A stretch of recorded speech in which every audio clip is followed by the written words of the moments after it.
मेरी मां को गालियां दी गई। ये गालियां सिर्फ मेरी मां का अपमान नहीं है, ये देश की मां, बहन, बेटी का अपमान है। मुझे पता है आप सबको भी, बिहार की हर मां को, बिहार की हर बेटी को, बिहार के हर भाई को ये देख सुनकर कितना बुरा लगा है। मैं जानता हूं इसकी जितनी पीड़ा मेरे दिल में है, उतनी ही तकलीफ मेरे बिहार के लोगों को भी है। और इसलिए आज जब इतनी सारी तादाद में लाखों बिहार की माताओं बहनों के मैं दर्शन जब कर रहा हूं, जब आपकी मौजूदगी है, तो आखिर मैं भी एक बेटा हूं। जब इतनी सारी माताएं बहनें मेरे सामने हैं, तो आज मेरा मन भी, मेरा दुख आपको साझा कर रहा हूं, ताकि मेरी पीड़ा आप माताओं बहनों के आशीर्वाद से मैं इसे झेल पाऊं। माताएं बहनें, आप सबको पता है मैं करीब 50-55 साल से समाज और देश की सेवा में लगा हूं। मैं राजनीति में तो बहुत देर से आया था। समाज के चरणों में मुझसे जो बन सकता था करने की मैं कोशिश करता था।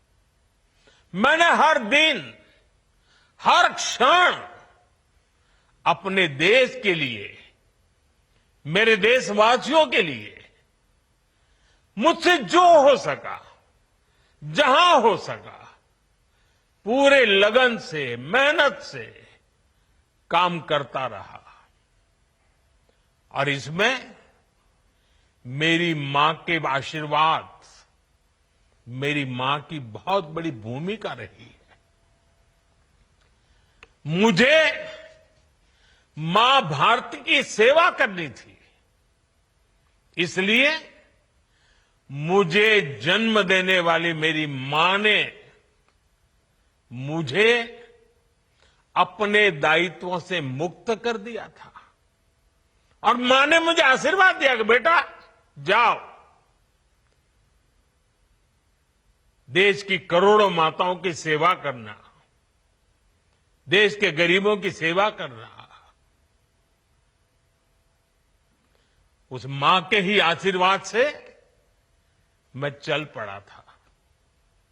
और इसलिए मुझे आज इस बात की पीड़ा है कि जिस मां ने मुझे देश सेवा का आशीर्वाद देकर देश सेवा के लिए रवाना किया, भेजा। हर मां चाहती है कि उसका बेटा उसकी सेवा करे। हर मां चाहती है कि बेटा बड़ा हो, मां के लिए कुछ न कुछ करता रहे। लेकिन मेरी मां ने खुद के लिए नहीं, आप जैसी करोड़ों माताओं की मैं सेवा कर सकूं, इसलिए खुद से अलग करके मुझे जाने की इजाजत दी।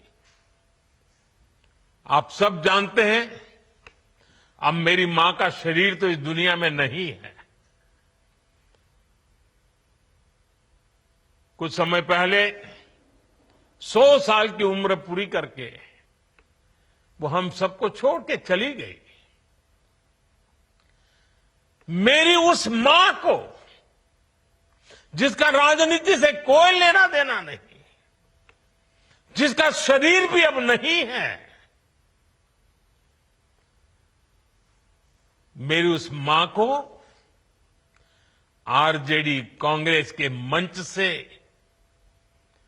भद्दी गालियां दी गई।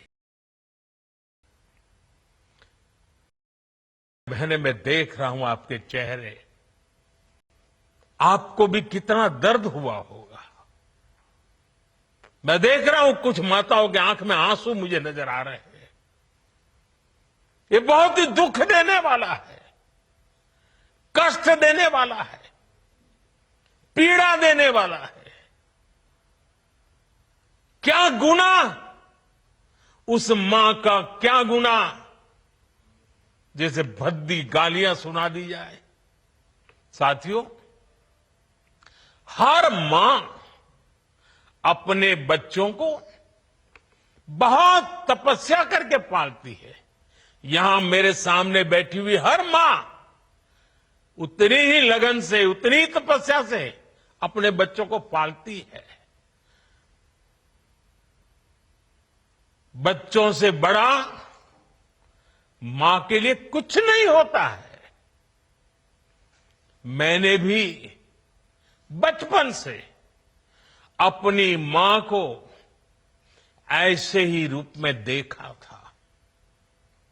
उन्होंने बहुत गरीबी में बहुत सारी तकलीफें सहते हुए अपने परिवार को, हम सब भाई बहनों को पाला था। मुझे याद है, बारिश का मौसम आने से पहले मां इस कोशिश में जुट जाती थी कि छत न टपके, ताकि उसके बच्चे चैन से सो सके। मां बीमार होती थी, फिर भी पता तक नहीं चलने देती थी, काम करती रहती थी, काम पर जाती थी। वो जानती थी कि अगर उसने एक आराम किया, बच्चों को दुख सहना पड़ेगा। कठिनाइयों का पता मेरे पिताजी को भी लगने नहीं देती थी मां। वो अपने लिए कभी कोई नई साड़ी तक खरीदती नहीं थी। वो एक एक पाई जमा करती थी ताकि अपने बच्चों के लिए एक जोड़ी कपड़ा बनवा सके। और बात भले मैं मेरी मां की कर रहा हूं, लेकिन मेरे देश में करोड़ों मां ऐसे ही तपस्या करती है। मेरे सामने जो माताएं बहनें बैठी है ना, उन्होंने भी इतना ही कष्ट झेला है। एक गरीब मां जीवन भर ऐसे ही तप कर अपने बच्चों को शिक्षा दीक्षा देती है, ऊंचे संस्कार देती है। इसलिए मां का स्थान देवी देवताओं से भी ऊपर माना जाता है। बिहार के ही संस्कार हैं, और हर बिहारी के मुंह से तो वो बात यूं ही निकलती है, माई के अस्थान देवता पितर से भी ऊपर होला।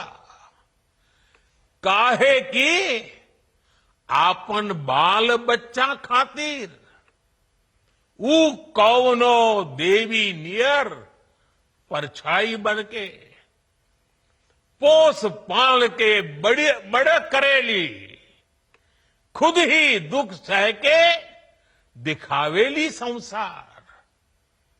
माई के बिना तो कवनो जिंदगी भी ना पनप सकेला। यही से तो बारी माई महान। इसलिए साथियों, कांग्रेस आरजेडी के मंच से गाली, भद्दी गाली केवल मेरी मां को नहीं दी गई है, ये भद्दी भद्दी गाली करोड़ों माताओं बहनों को दी गई है। साथियों, एक गरीब मां की तपस्या, उसके बेटे की पीड़ा, ये शाही खानदानों में पैदा हुए युवराज न समझ सकते। ये नामदार लोग तो सोने चांदी का चम्मच लेकर पैदा हुए हैं।